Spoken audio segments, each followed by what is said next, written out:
আজকের রেসিপি হেলান্ত শাক और জিএল মাছ দিয়ে রান্না করব।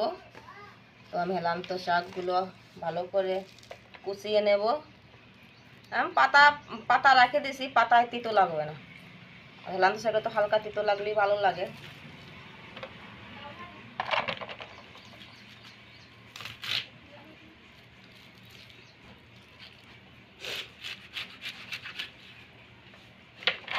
এরকম করে কুচিয়ে নেব ছোট ছোট করে।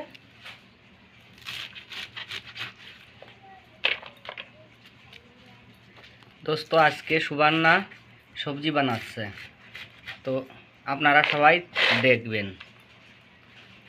আজকে আমি বাংলায় বলছি, তো আপনারা আজকে বাংলায় যারা বাংলা অডিয়েন্স আসো তারা আজকে বাংলায় দেখবে और শুনবে। আজ আমি বাংলায় ভিডিও বানাচ্ছি। আসো দোস্ত, তো সুবর্ণা হেলান্ত শাক সব কেটে নিক, কাটার পরে আপনাদের দেখাচ্ছি। আমার গরম হয়ে গেছে, এখন আমি ঢেলে দেবো তেল।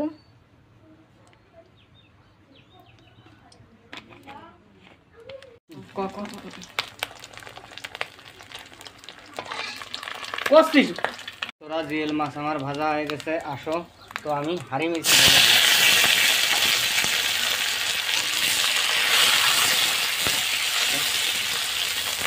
লঙ্কা কাঁচা লঙ্কা একটু ফ্রাই করে নেব মাছের সঙ্গে, তাতে কাঁচা লঙ্কার মতলব গন্ধটা চলে যাবে।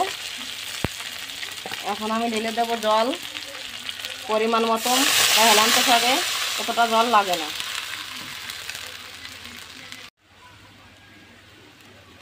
তরকারিতে আমার জাল উঠে গেছে। এখন আমি দেবো 1 চামচ লবণ, তারপরে দেবো হলুদ গুঁড়ো। বন্ধুরা একদম সিম্পল সবজি আসছে, সিম্পল তরকারি। তো আপনারা দেখুন, বিলকুল সিম্পল তরকারি। এখন ঢেলে দেব হেলান্ত শাক।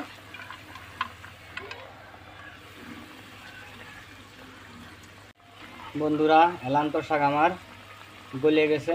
আসো তো এ নামায়ে সম্বরা দিয়ে দিই আমি।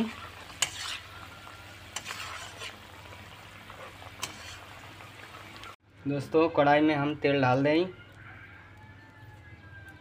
दोस्तों हेलांतो शाक की सब्जी को हमें बघार लगाने, तो हमने कढ़ाई में तेल डाल दें।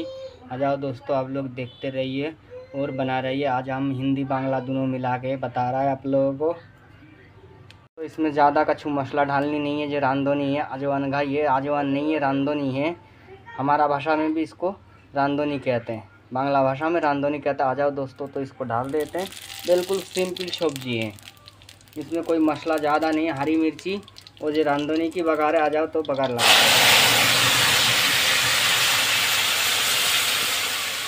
बंधुरा देखिए कितने अच्छी कलर हुई, बहुत अच्छी बढ़िया कलर हुई। बिल्कुल सूखा सूखा बनाने, ज़्यादा इसमें पानी नहीं रखनी है दोस्तों।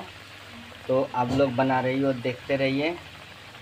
सब्जी हमारा करीब हो चुकी है दोस्तों। आ जाओ तो इसको हम उतार लेते हैं।